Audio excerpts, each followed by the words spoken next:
When you sent me packing down Green River Valley, I knew that if you couldn't, then no one would happen. Hey, this is Adam with Mile High Stash, the podcast that asks what 5 albums you would take to a remote Colorado cabin in the event of a zombie apocalypse.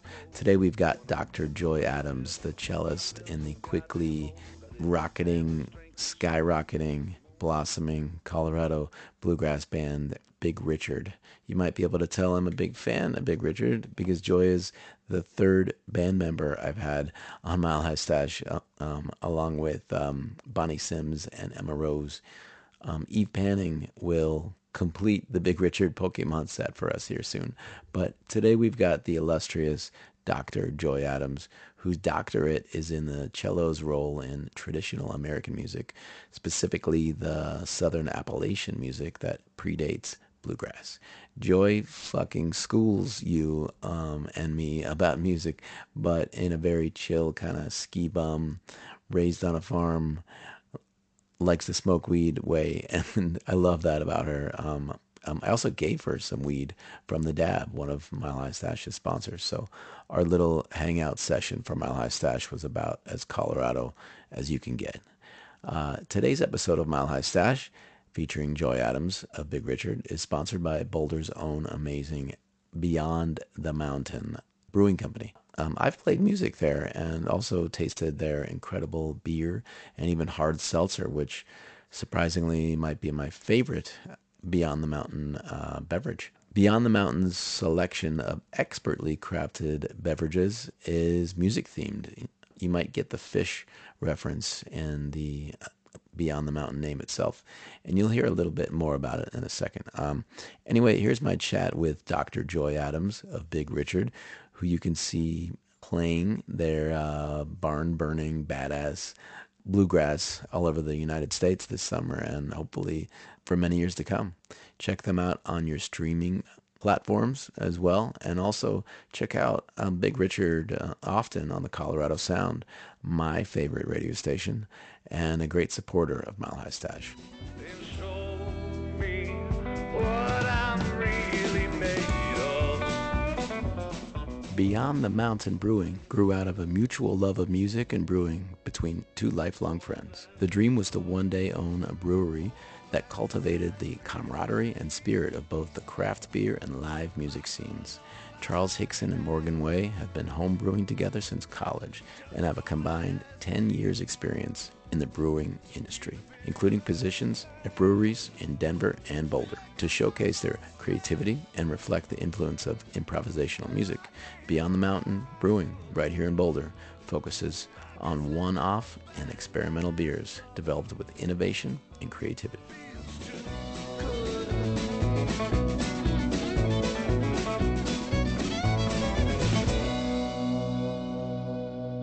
Okay, so you did ask, and we do have a sponsor called The Dab. Do you know The Dab? No. They have like 7 locations, and their owner, Lance, is a veteran, and he's just one of the most outgoing, like, active-minded people. So he showed up at one of my gigs with a whole bunch of product for guests. So Cool. Do you want some weed? Yes, I'll Yeah. never say no to Here. weed, Adam. I'm just going to hand you this bag. You're not giving me the whole bag, are you? No, you choose one of those. what do we I'm got starting here? to learn these terms like flower. Mm-hmm. I didn't even know that term before. So, and It looks like it's probably all flour. it's all flower, but there's 3 different ones. Weird. This one claims that it has... It wasn't until I had Andy Thorne on the show that I knew like the 3 kinds of things that you look product. at. Yeah, like edible. THC content. Oh no, you said edible, flower, and wait. Let me. The resin. Is that Yeah. the third one? Yeah, that's what you vaporize Yeah. in a dab Yeah. form. Yeah. So my older brother is actually a pretty well-known glass blower. And Oh, yeah? he works in the dab rig industry. And he Yeah. works for he stopped working for them recently. But he used to work for Mothership, and they're like the reigning king of the dab world. The Like king of They Like the sell Budweiser of dabs. Yeah, they you sell know? their pieces for like the minimum is like $6,000 for Wow. like one little glass thing that'll you can smoke dabs out of. Well, if there's anybody listening, where can they find your brother's work? Oh man, if you look up Micadelic, I think Okay. that's his brand. Yeah.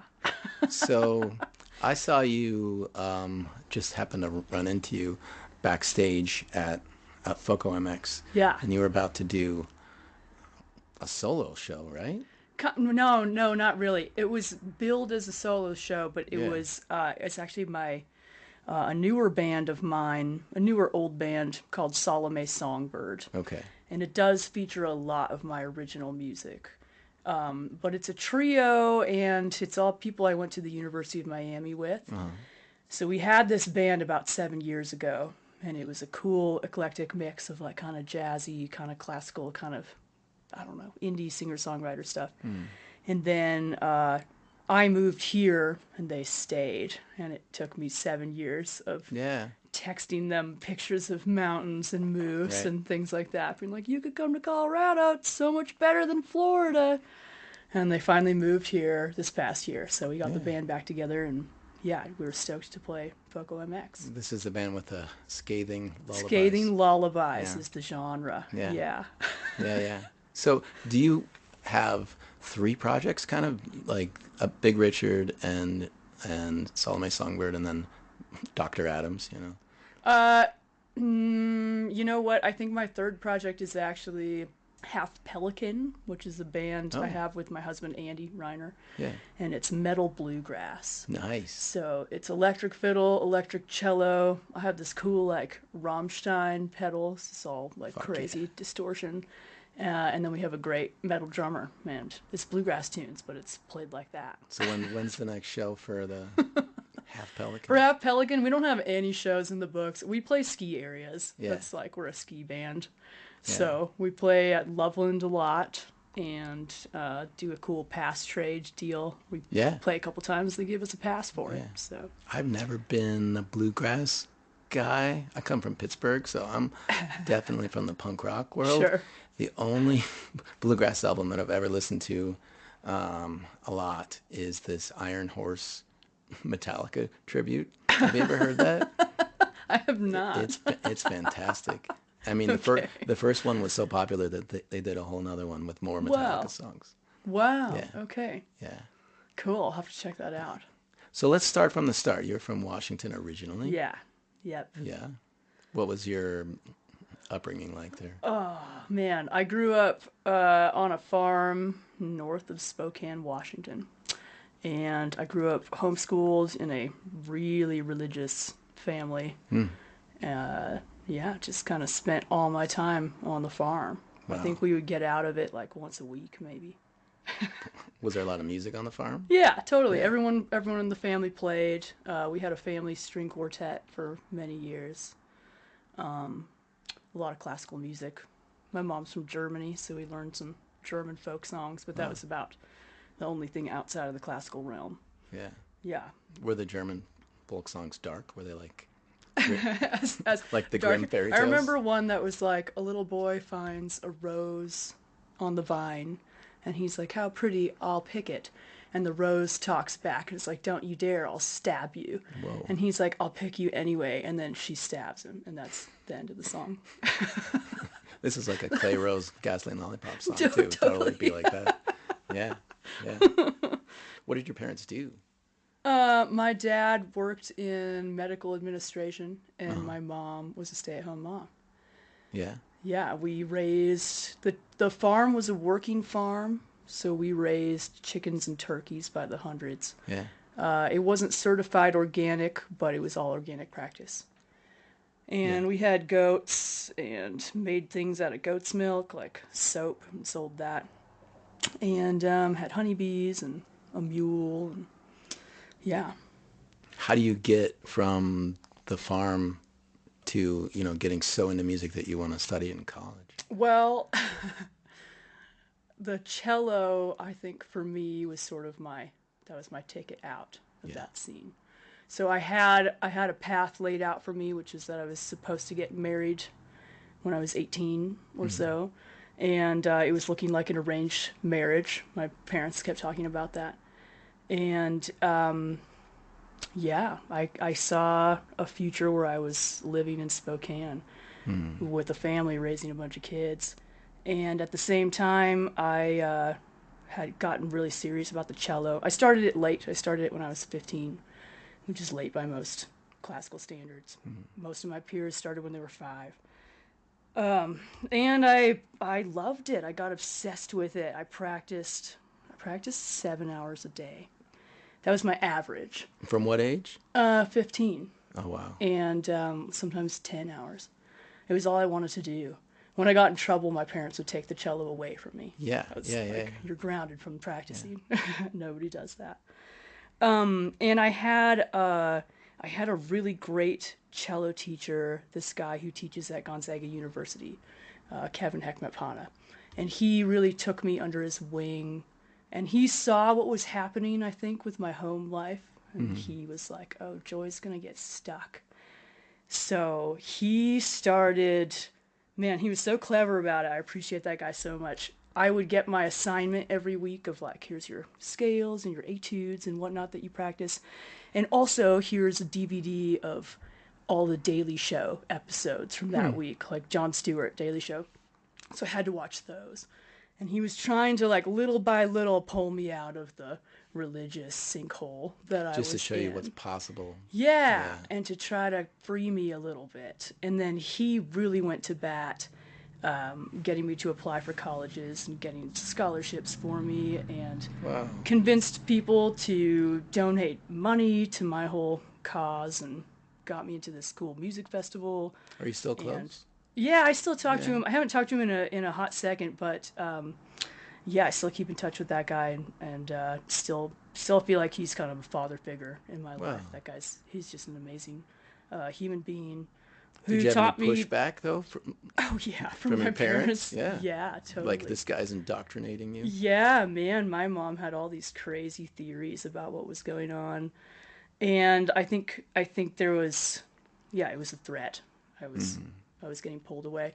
And the school I wanted to go to was in Rochester, New York. So, like, as far away as you could get from Spokane. Yeah. And I did wind up going there. And I remember my mom just being so mad. She, like, didn't want to drive me to the train station. She didn't want to pay for any of it. She tried to talk you out of it? Yeah, man. She pulled me out of bed in the middle of the night, called down curses from God upon my life. Yeah, it was crazy. Wow. And I was like, well, fuck you. And I went anyways. And best decision I ever made, I think. Yeah. So my mother, when I was 20 years old, I said I was moving to San Francisco, and I knew one person there, and I just needed to get out of Pittsburgh, because I remember being at my grandmother's funeral and looking around, and every single person there had never lived anywhere else. And I just had this, like, crisis. And I remember my mother, to go. She said to me, the first thing was, she asked if I was in a cult. She says, whoa. Are you in a cult? Because you're going to San Francisco, you must be in a cult. No, I'm not in a cult. You know, and my family, I don't think anyone had been to California before. And then she said, you're going to get sent home in a body bag. Wow. So it was similar. Wow, fear tactics. Yeah. But it's just somebody who loves you, who doesn't understand what you're doing, and when you don't understand something, it's like a cockroach, and you just want to, like, step on it. Yeah, and you know, my mom and I have since talked about all that, and I think she's proud of what I've done at this point. I think you're right. It was scary to, like, especially to send your young daughter off to New York, and she wasn't going to follow me. Yeah. You know, so who's supposed to protect me? All those strange Rochester people, I you know. It was it was a culture shock, for sure. I want to ask you for a piece of parenting advice. Okay. It's going to be totally out of left field. But, so my kid is 13, and she, and then it was they, and now it's back to she. But she's looking for that thing that she's so obsessed over. You know, like you're saying, we would have to take it away from her, because when I was a kid, it was the drums. That when I would get in trouble, my parents, I would come home and my drums would be gone and I wouldn't know where they were. Wow. And with my kid's mom, it was ballet, to the point that there was like a ballet bar installed in her bedroom. Wow. And you just couldn't stop either of us when we were growing up from doing that thing. So like, if you don't have that thing that you and I had at that age, how do you find it? Man, You know? I didn't have it at 13. Yeah, I was that's also true. floundering around, and I went through. I guess I was lucky in that I've always been an obsessive person. Like I find something that I get interested in, and gosh, at 13, I was obsessed with aquariums. Yeah. So I would go to the library and I would read every single book on aquariums cover to cover. I could tell you anything you want to know about tropical fish. You still have fish? Oh yeah, yeah, totally. I've had fish like almost my whole life. I love them. They're very calming to watch. So I think, just digging through chasing anything that like sparks your brain at all. Yeah. And for you as a parent, yeah, man, that's tricky because at 13, like the kids don't, of course, you don't want to do what your parents recommend. You want to do the opposite. So you kind of have to play a little game, maybe present things, but in a way where she can choose, and then just get out of the way, It's so funny for people like us who were into things that our parents were against. And now we're trying to encourage our kids to do those things. And you always rebel. It doesn't matter what it is. You always it's rebel. part of human nature, I think. Yeah. Yeah, you have to. I'm glad I didn't. My form of rebellion was to play the cello. Come on, I could have gone into drugs. I could have been sneaking out all the time. I could have done a whole lot of things. But So you get your undergrad at. the Eastman School of Music. Okay. Yeah. And then what happens from there? Well, so my Eastman was a cool place. It was very classical, very in the box classical conservatory, and I loved it. But my senior year, I think it was my senior year, I was just drowning. It was just a lot. It was competitive. The cello and classical music, which had been my like water in the desert for so long, was now an ocean, and I was drowning in it. And I was wandering around the streets at night, kind of considering like breaking up with the whole thing. Yeah. It was like when you're in a relationship with someone and you love them, but it's not working, and it's just heartbreaking because you have to remove yourself from the situation. So I was thinking about it, and there on a front porch, it was like 1 a.m, and there were these two guys from school, and they were playing old time music, like old time Southern Appalachian music. Carter family stuff. Yeah, kind of older than that even. Fiddle and banjo. And I was like, oh, I bet I could play that. So I got my cello and I came back and I was like, hey, can I play a tune with you guys? And they're like, sure, you could try. So I sat down, and we're talking, this is like, this music has one chord. Yeah. And it's a simple form, simple harmonies. And I couldn't hang. I just couldn't do it. I couldn't groove. I didn't know how to improvise. They don't teach you that stuff. No, totally. And I didn't know how to find the right chord. And I just fell on my face, and I've been hooked on it ever since. And so suddenly there was an element of music that was like unfamiliar, and I didn't know how to do it. And I just found my new drug, just went for it wholeheartedly. So I graduated, and I was intending to just stay in Rochester and play with those guys. We had a band, and I'm still in touch with them. The bass player, the guy who was playing banjo, was actually the bass player in Sierra Farrell's band. Oh, great. Jeff Saunders. And Zach Piper was the fiddle player. And my professor at the time was like, oh no, Joyce Stage, she's going to quit the cello. That's going to be the end of all this. What a waste of time. So he found a fellowship for me at the University of Miami. They had someone bail at the last second, and there was a whole full ride scholarship to this grad program. And 2 weeks later, I was on a train going down to Florida. Like, what the hell am I doing now? But Mark O'Connor was in residency at that school. And so I thought, okay, I'm going to study this. at an academic level. That's what I'm going to do. I'm obsessed with this music. Yeah. I'm going to learn everything that I can about it. But of course, the university route is like not the way to do that in old time music, which I figured out. But I went to the University of Miami, and I wound up staying there for master's and my doctorate. Really loved that school. It's primarily a jazz university, so I really did get to dig into the improvising world and got challenged every day. Got to play in a cool ensemble that backed up like all these old pop stars. Like I got to play with Gloria Estefan, Yeah. Chick Corea, Barry Manilow, like all these crazy people. It was just this like rich, diverse musical experience, and I hung on to it until I completed the final degree and couldn't hang on any longer. So what does it say on your degree? Doctorate in... It's Doctor of Musical Arts in cello, in classical music. Yeah. Yeah. And I have a cognate in music business. It's kind of like a minor. Yeah. Yeah, had I been able to do a degree like in some form of improvising, like you can do at Berkeley, I totally would have done that. Yeah. But it was just classical. So we'll pause in your story, Yeah.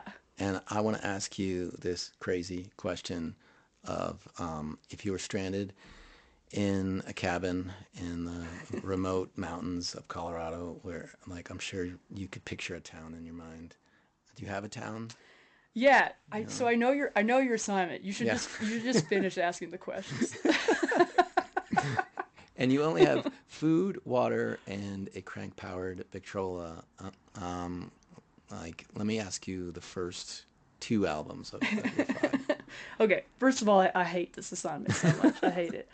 I already own a apocalypse cabin in the mountains. Oh. That's where I live full time, and I have hundreds of albums. Yeah.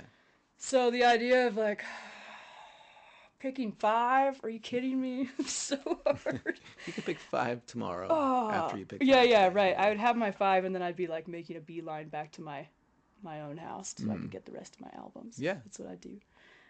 If you survive the apocalypse. Yeah, that's true. I've always said that my desert island piece of music is the Brahms 4th Symphony. Oh, why that one? It's just the most dense, lush piece of music, and I have heard it probably thousands of times, and I've played it a lot. Yeah. And every time I encounter this piece of music, I hear something new that I never noticed before. Wow. Because Brahms wrote in such thick layers, just like layer upon layer upon layer, like really interesting rhythmic things going on, huge chord stacks that don't really make any sense, and I get so lost in it. I love that piece of music.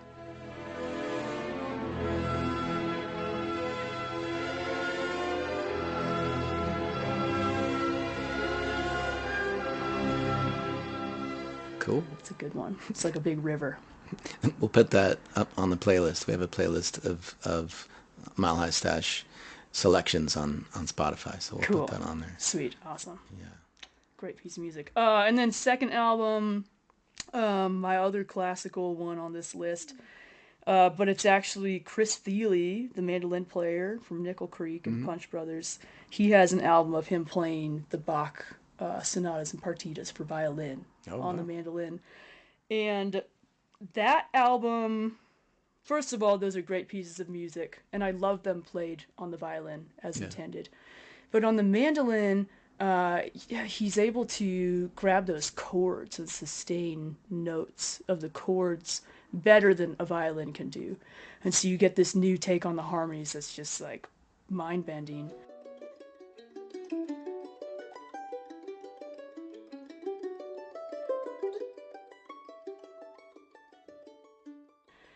And that's the album that I turn on when I'm struggling with When you're anything. struggling? Yeah, like sitting in traffic on I-70 and I'm pissed about it. Turn on that album. Or when I'm hiking a big mountain, the last push to the summit, like those last 30 minutes or something where you just want to die. I turn on that album. That's Same Master with, of like, Puppets for me. That's yeah, what I really? pre- Oh, cool. Yeah, totally. Yeah, that's a good one. Yeah.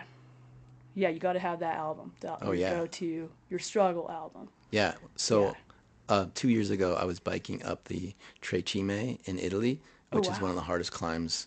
It's on the Giro, and it's the climb that put Eddie Merckx on the map, like the cannibal, maybe the greatest cyclist of all time. Cool. And the end of it is just 2 miles of pain. It's like as steep as Magnolia, but for Yeah. just longer than the steepest part of Magnolia is. And you stay on the bike for that. You don't get off.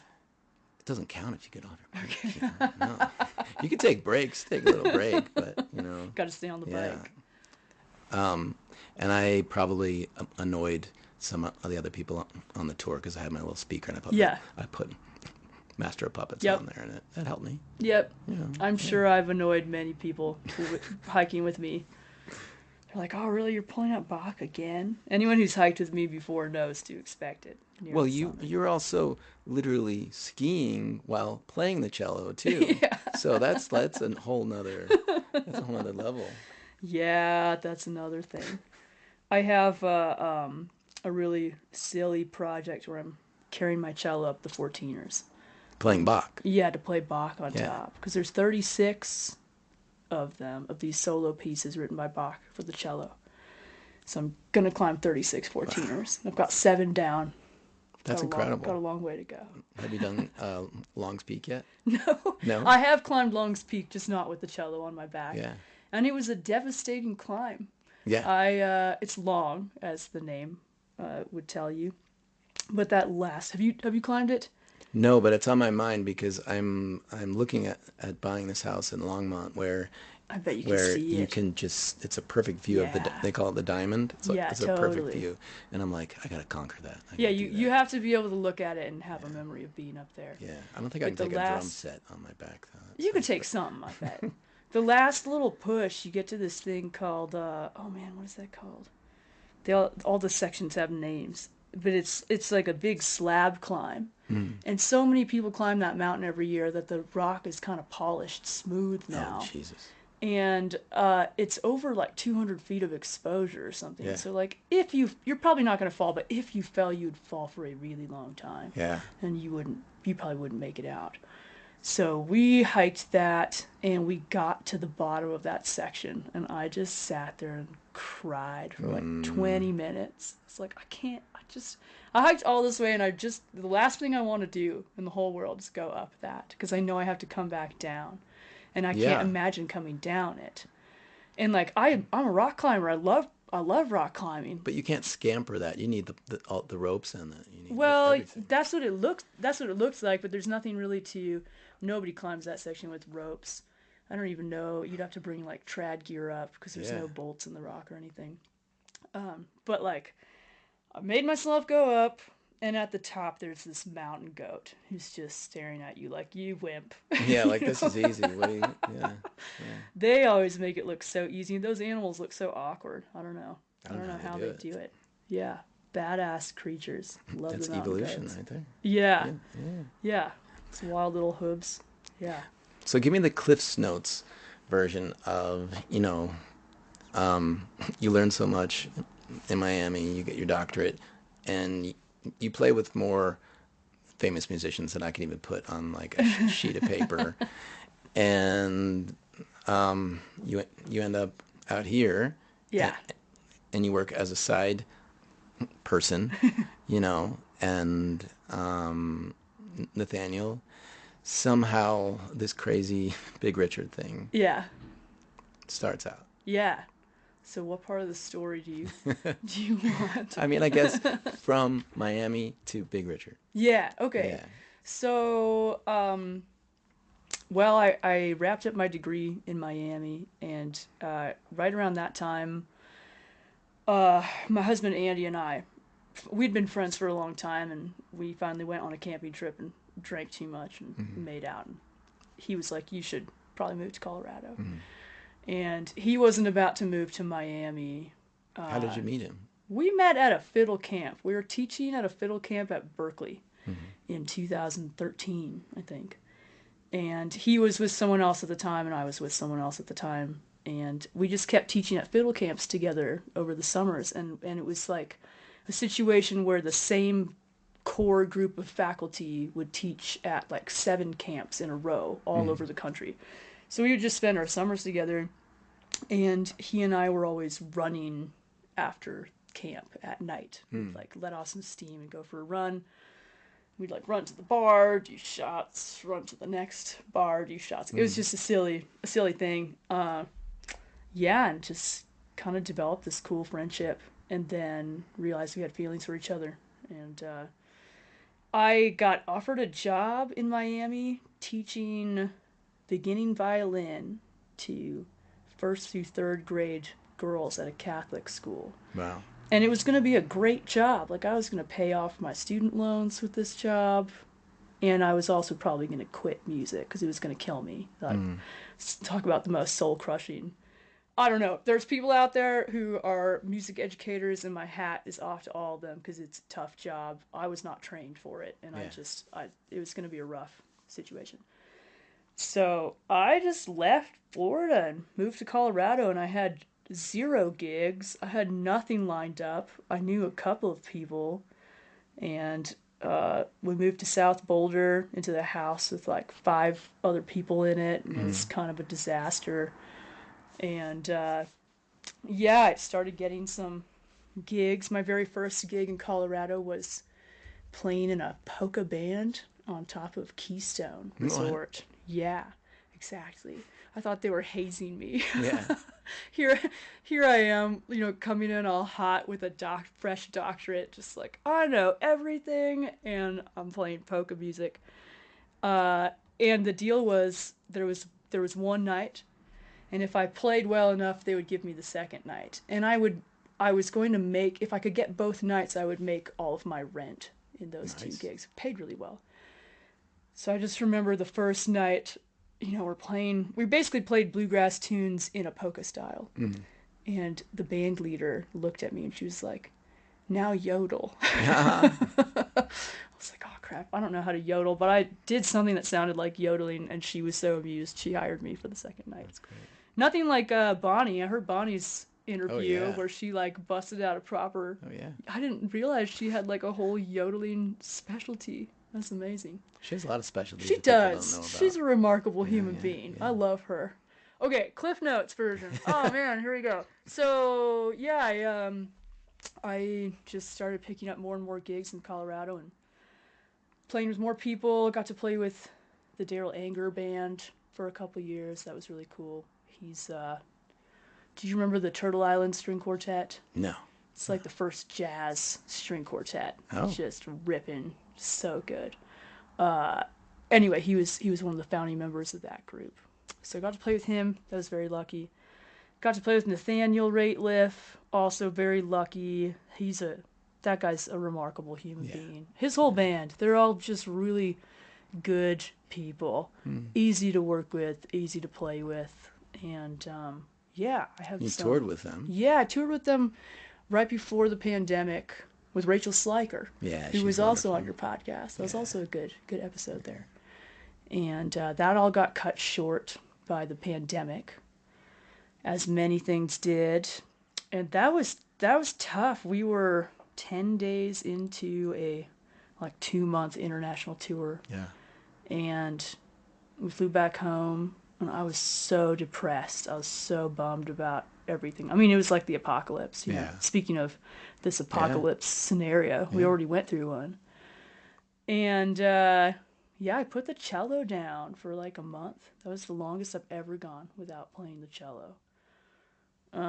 But I couldn't not play music, so I started playing mandolin at that time, and watch Netflix and just play like one note at a time. Listen to Bach. Yeah, listen to a lot of Bach. Now I'm trying to stumble through Bach on the mandolin. It's fun. But all of, the Big Richard band came together for this gig, and I think it was really possible because all of us were in town because of the pandemic. No one was on tour. Right. We're all 4 of us are really busy musicians. Yeah. And it's kind of a miracle that we were all just in the right place at the right time. And I think, everyone had all this pent up energy of all kinds from this quarantine we just gone through. So I'll never forget getting in the room with those girls to practice a bunch of songs. I knew Eve and I knew Emma, and I had met Bonnie, but I'd never really hung out with Bonnie. God damn, she's a force. She's a hoot. Yeah. Yeah. Well, one of the all things. all of them are. Yeah. One of the things I want to ask you was, Bonnie Sims, who we're talking about, is so fucking driven. Yeah. And some people are really good at music, and then some people are really good at like sending that timely email that you got to send aggressively. That's Bonnie, you for know, sure. and Eve.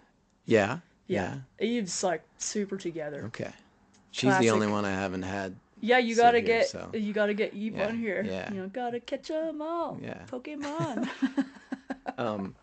I'm always on the side of like, I'm just a punk rock musician, but every band that I'm in, I'm always that guy who's just like, or that person who's just like making shit happen because You're on somebody top has of to. it. Bonnie's got both of those things. Yeah. So, do you feel like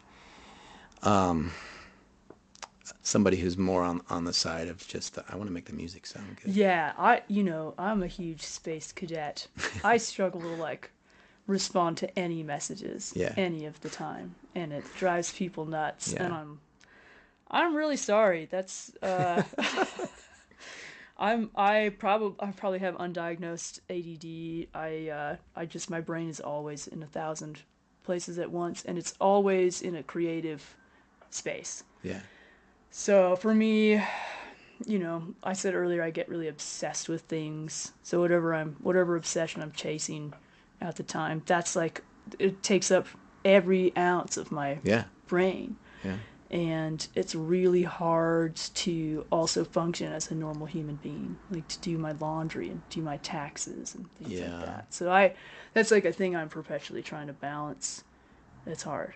Well, so I'm severely ADHD, which it's like a disability and a superpower at the same time, because I can like ultra focus on stuff and multitask, but it's also overwhelming, and sometimes it can make life difficult for the people around. Sure. Yeah, especially if they're more on the normal side of the spectrum.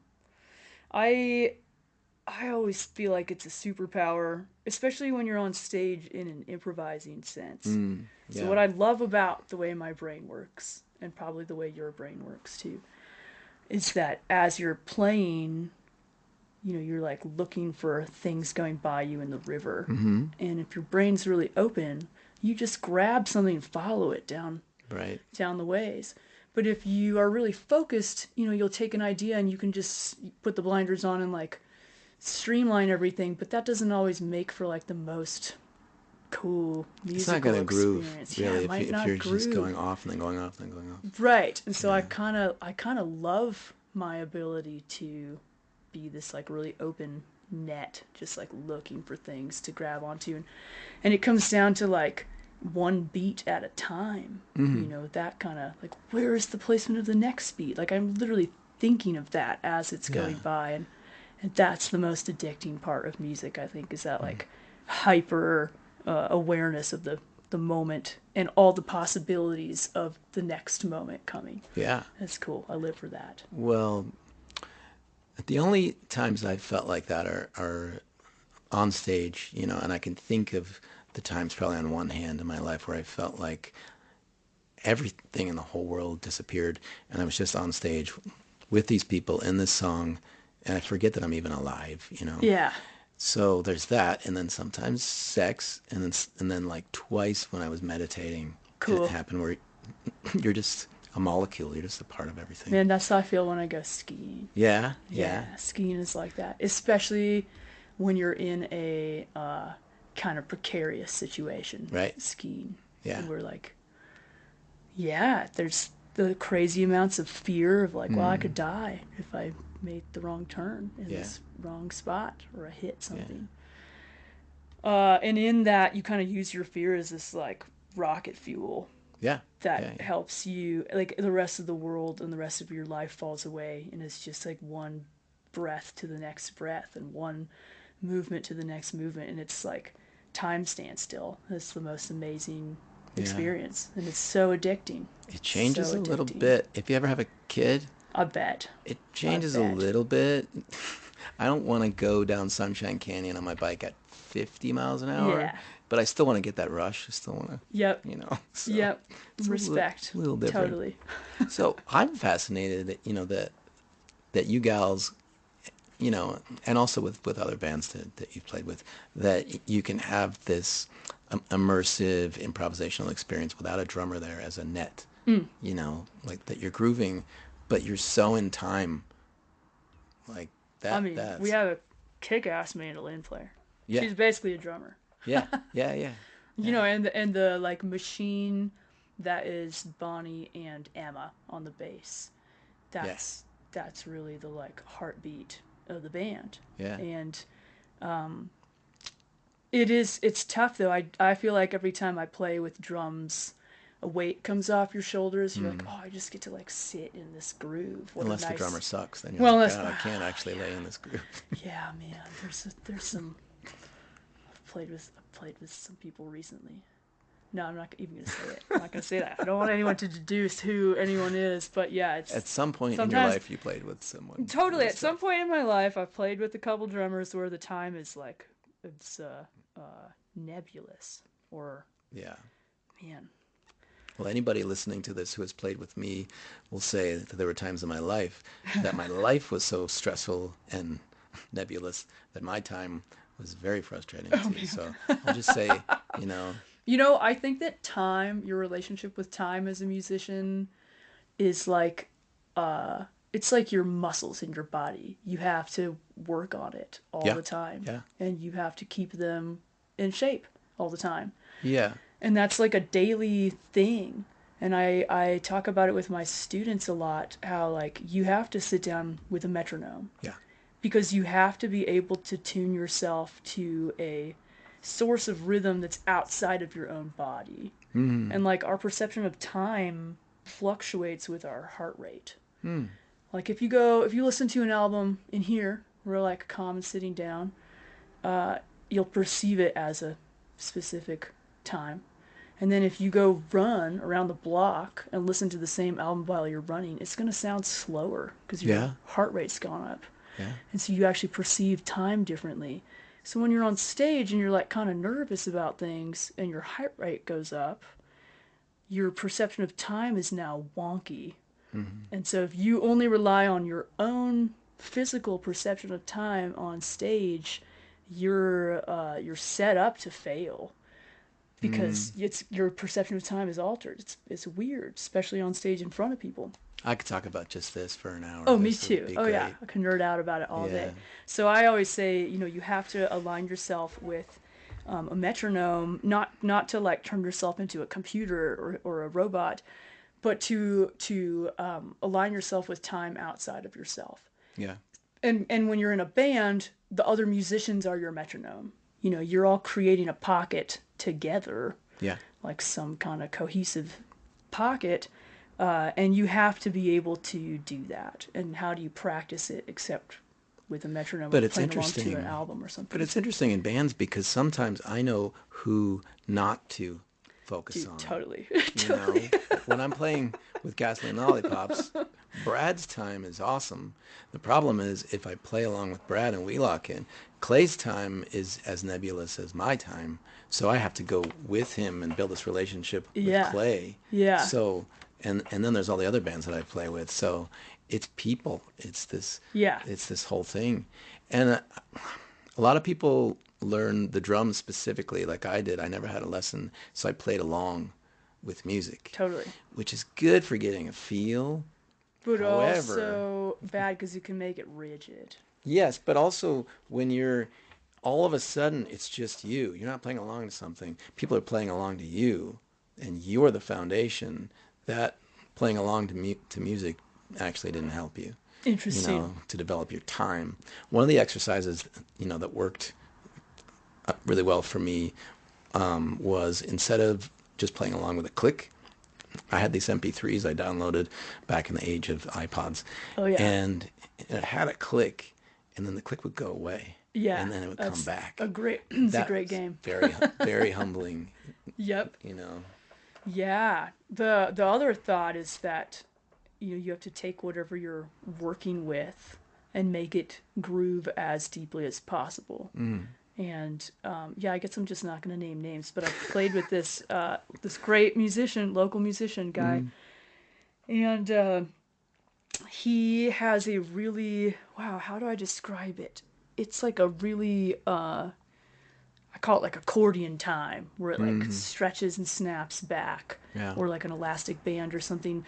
But it's kind of unpredictable, and it's very like it is cyclical, but then it has it's like every phrase has its own groove life, and then the next phrase has a different groove life. And so playing with that guy and like really thinking deeply, like how do I like and he would never hit a strong downbeat ever, never once. He was all about the offbeat world. Yeah. So how do you make that groove as deeply as possible? What can I do to make it groove deep without losing it, without getting mad about it too? Yeah. Well, if you think too much, I think about almost everything in sports terms, but when I am pitching or hitting in baseball, because I have my own softball team, Cool. I've learned, because I've played baseball since I was 6 or 7 too, that the worst thing that you can do is have really any thoughts in your mind except what you're doing at that time. Yeah. If I'm thinking throw a strike, then I can probably throw a strike. But if I'm thinking, like a few weeks ago, we had a playoff game and I was thinking, I really want us to finish in third place. I want to get a bronze medal. And then I couldn't throw strikes. Right. Right. And with music, and specifically with time, it's similar as well. If I have all this other stuff on my mind, then I'm not laying a foundation down. People, especially Brad, Brad will give me the evil eye, like, what's going Is on? Brad What's capable going on of back? giving an evil Oh, eye? yeah. Yes. Yes. For sure. He's one of the sweetest people. Yeah, for sure. Man, I wondered that about drummers in particular, because y'all seem to usually just lay down a groove like it's the law of the land, and then people really have to sit within that. Yeah. So I can feel when a drummer is like interacting with the things going on in the band, and when a drummer is like, no, this is where it's at. And I still prefer the drummer that's interactive, I think. I think there's a balance, and that's the best drummer, is somebody who's got the energy and is rocking out, and like you're saying, is reacting, but not necessarily going off But not on tangents. giving in too much. Yeah. Right, like you were alluding to before, is it's nice to react in a group improv session, but not necessarily just take a tangent and it's like we're all of a sudden in another place Yeah. that we can't come back from. Yeah. Yeah. It's wild. Gotta pick your people carefully. Yeah. Let's stay with the softball team. I got to pick everybody totally. very carefully. Yeah. Okay, so let me have, if you please, your number 3 and 4 Sure. Apocalypse albums. 3 is a Foghorn string band album called Rattlesnake Tidal Wave. Whoa. Yeah.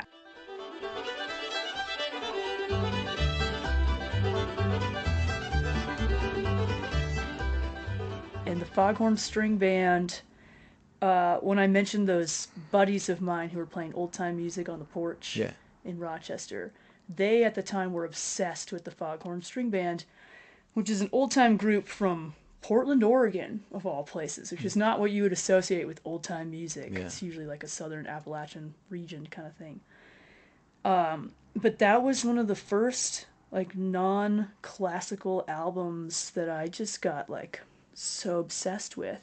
It's got this crazy forward drive to the rhythm the whole way through, and it's like not the cleanest Yeah. thing. The fiddle playing's kind of wild on it, and these tunes just have so much raw energy. They have this bass player, this lady who just like, it's got to be the grooviest driving bass player I've ever heard. Just so good. And they kind of yell when they sing. And it was just so different from anything I had ever heard before. Because it was just wild. It's just wild. Yeah. And I just got obsessed with it.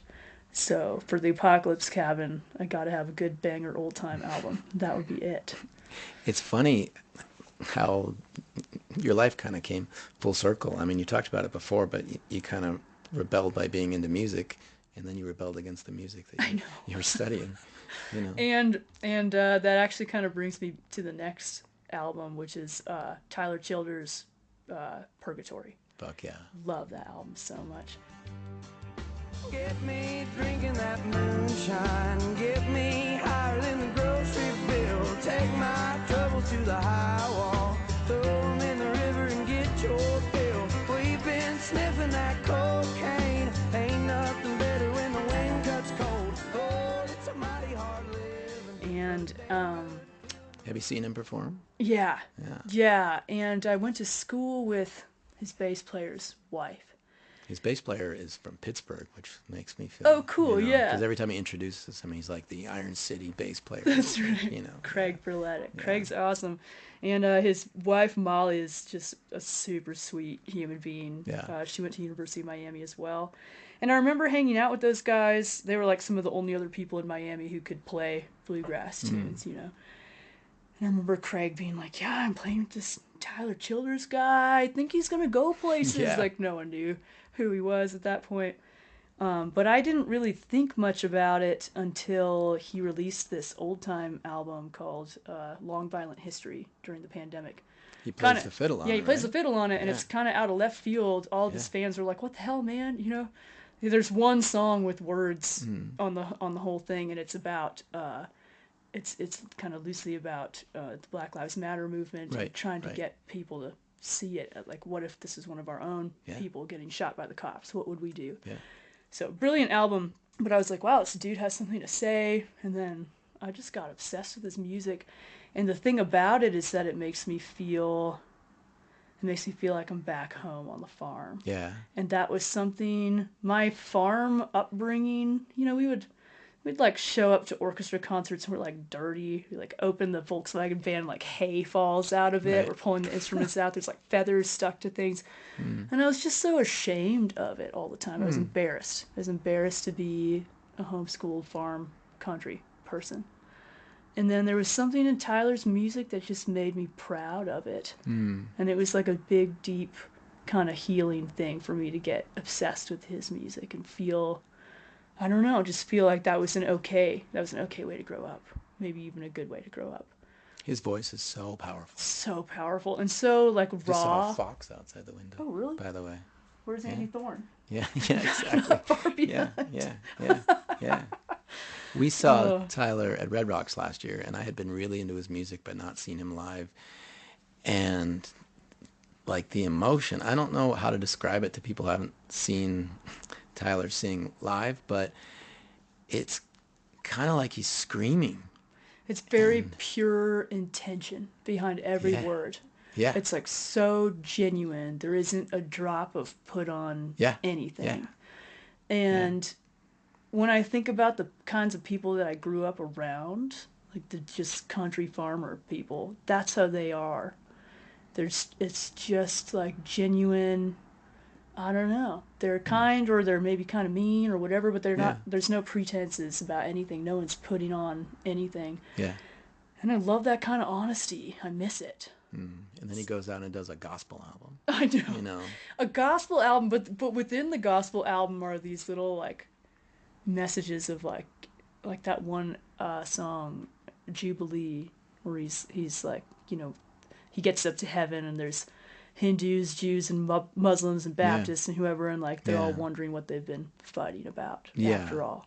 When the girl says she walked with Jesus and doesn't even mind that He wasn't a blue-eyed man. Yeah, I love that. That's I love that beautiful. so much. Oh, yeah, that's a solid. That album was good to listen to too, because I've kind of missed.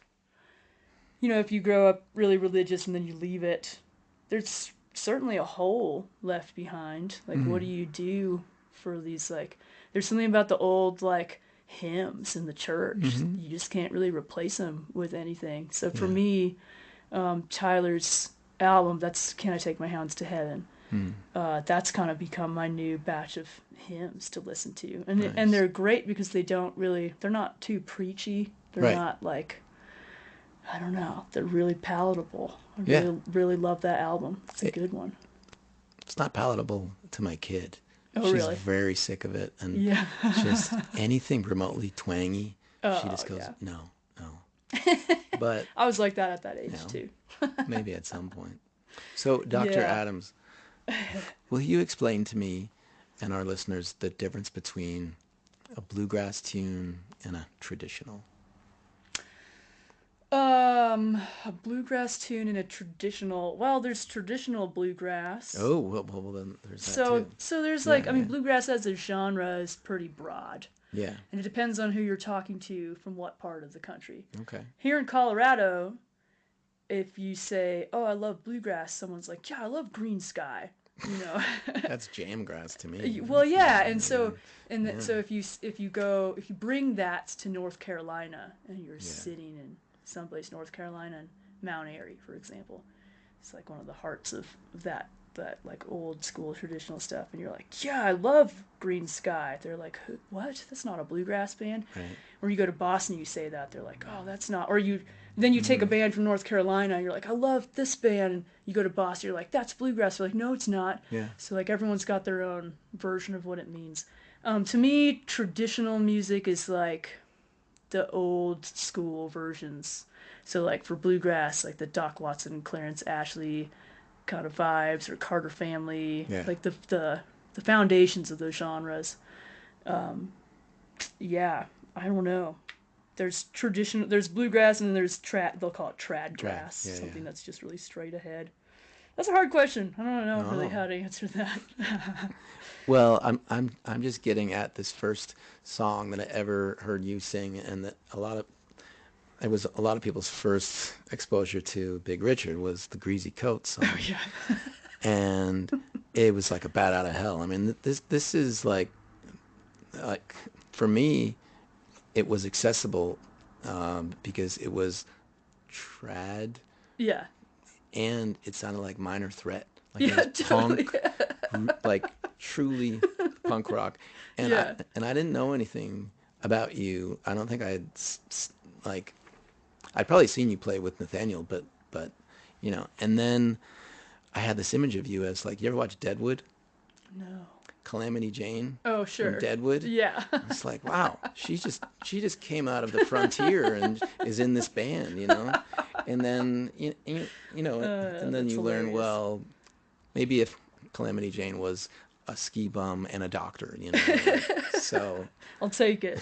No, that's a huge compliment. Thank you. It's totally my vibe. So Greasy Coat is an example of old time music. old time. Old time sounds very like too broad. People will be like, "Oh, old timey music." No, old time music, or another way to say it is Southern Appalachian music. That's the region it comes from, and that predates bluegrass. So that's like, I mean, Carter Family stuff is the old time music most people would know, but like. But it goes back further. But it goes way back, way further. And my doctoral research was actually about the cello's role in that music in America. I thought it was going to be a really easy paper. That's why I picked that topic. I was like, this will be a 60-page paper, done, doctorate. It was like 270 pages. I had to take an extra semester. Can we read it? Yeah, I could send it to anyone. I should put it on a website. Is what I should do. Yeah. It's dense and it's very like academic prose, so it's kind of hard to stumble through. But it's 250 years of history of the cello playing in American fiddle music. Wow. Which I had no idea. It goes way back farther than the bass. It was the bass that you could carry. Yeah, You could yeah. carry it 8 miles to the dance. Right. Or whatever. You can't do that with a bass. A proper bass. So but old time music is like, usually I say it's the older, drunker uncle of bluegrass, which is maybe a crass way to put it.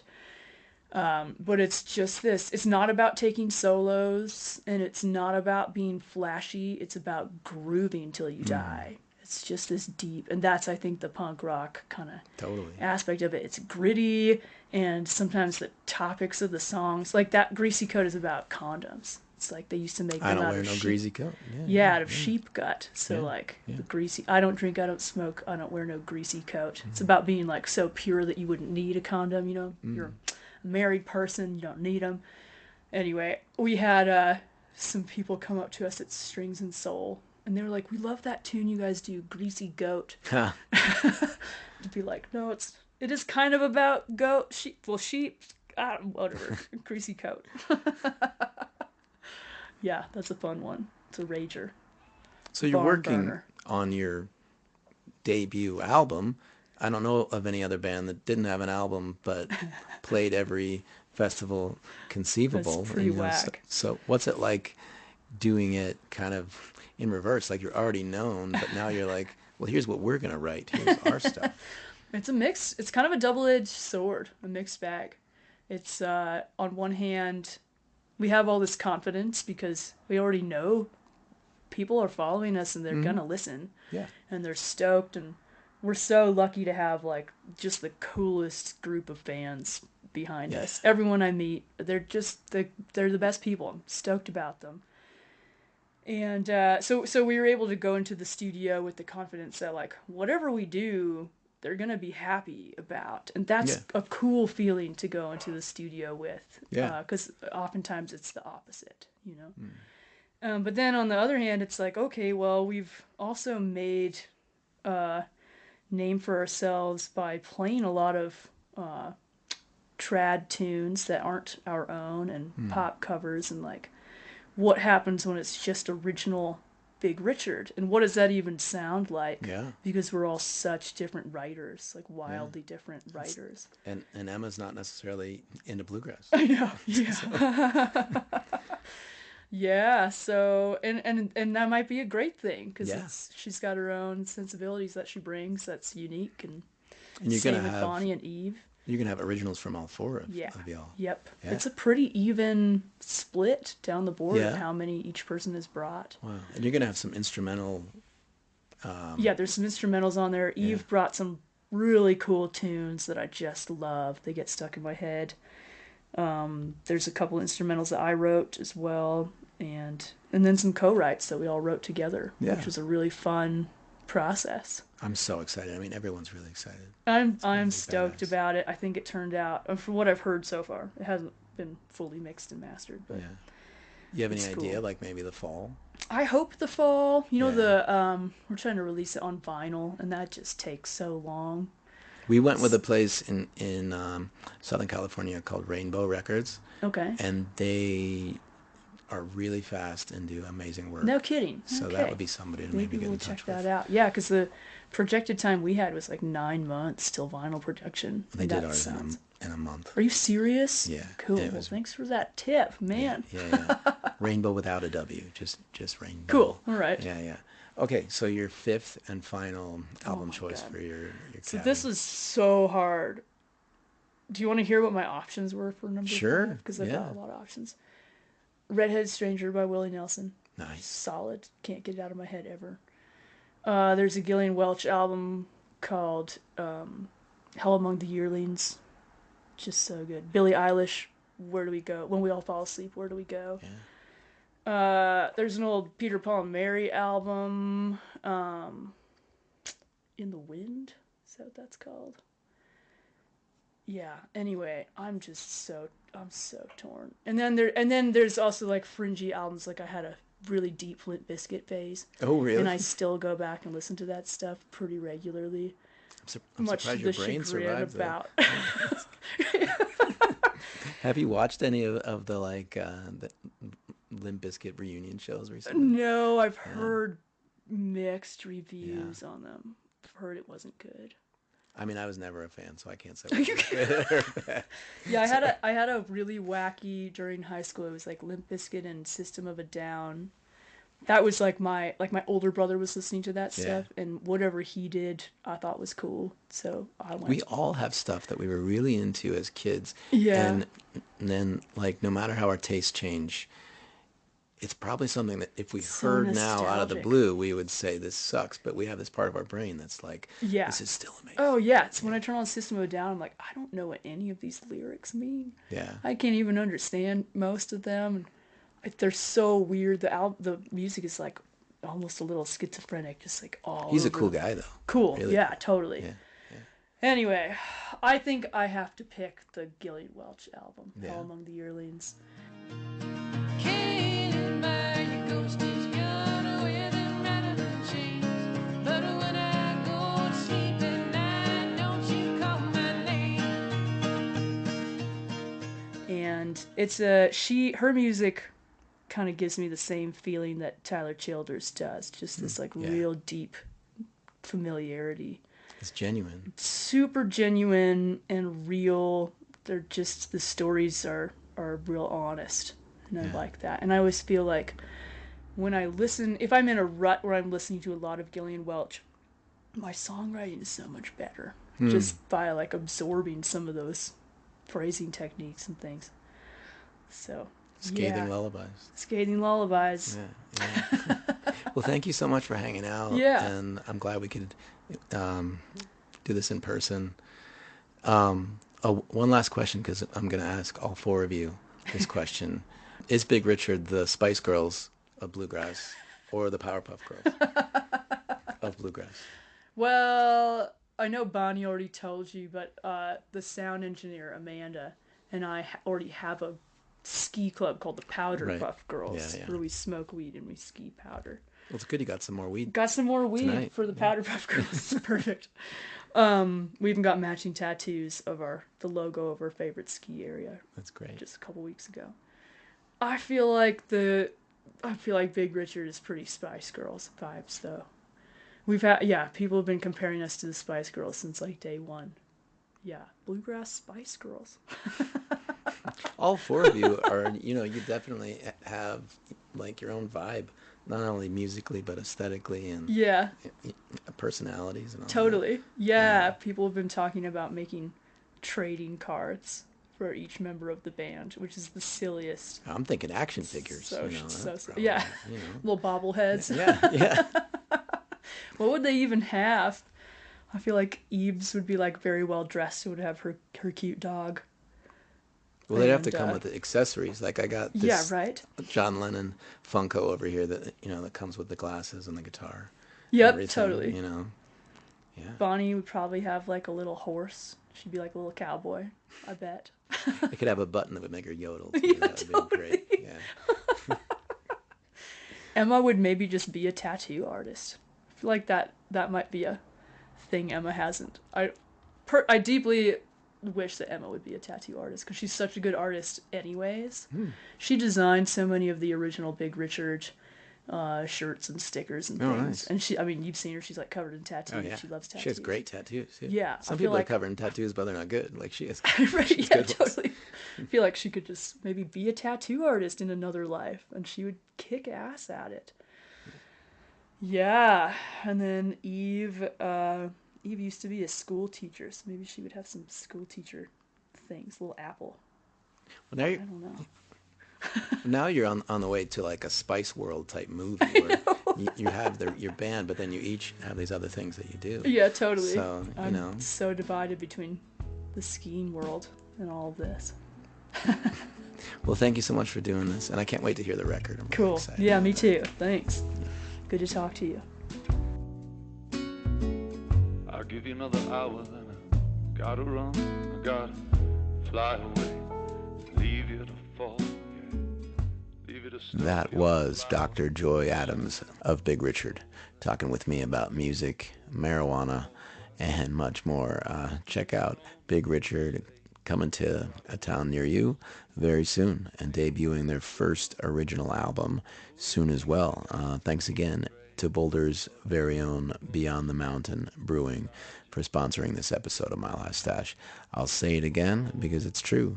To showcase their creativity and reflect the influence of improvisational music, Beyond the Mountain Brewing focuses on one-off and experimental beers developed with innovation and creativity.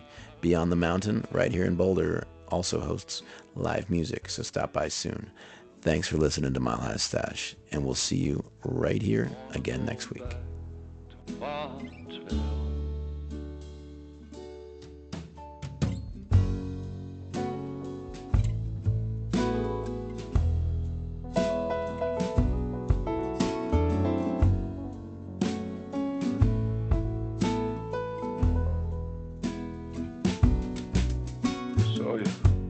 rise above duality. You wanna transcend day and night. Yes, I'm old-fashioned, I just don't share your passion for never change.